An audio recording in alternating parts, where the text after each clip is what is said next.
All right, part 2 asks us at what angle, theta c, the critical angle, is all the light reflected inside the prism? No refracted ray. Show this information in your lab notebook. You need to do this by spinning the triangle, okay? Right now we have the light coming in here, hitting the prism.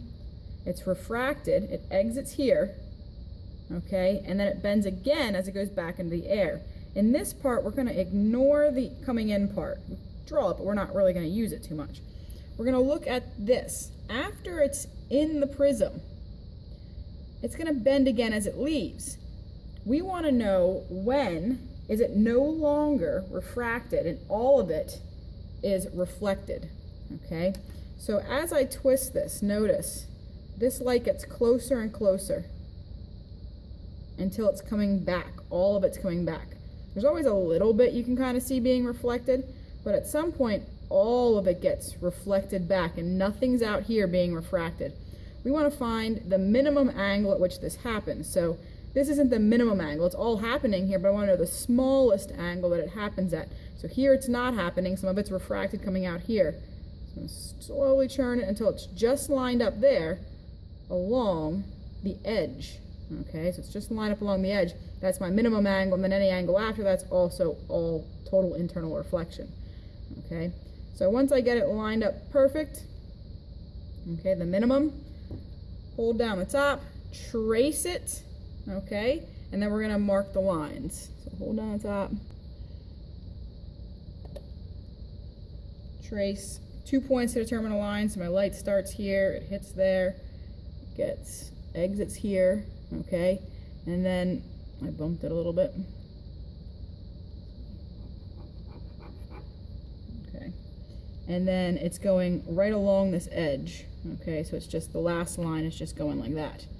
Okay, then we can move this out of the way and we can trace those.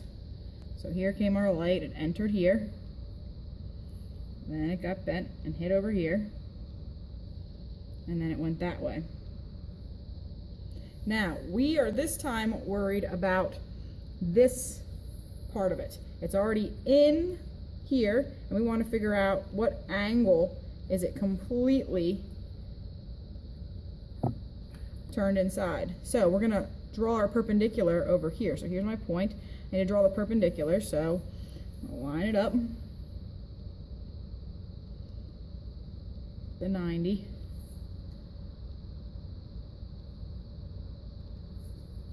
Go ahead, connect your dots with a dotted line indicating that this is the normal line.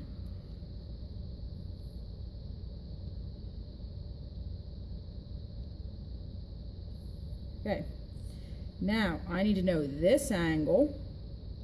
Okay, this is our critical angle, and then we would measure this angle, but this is the perpendicular, or the normal. So this we already know is 90 degrees, okay? So the angle of refraction is 90 degrees here, and the angle of incidence is this critical angle that we are trying to find.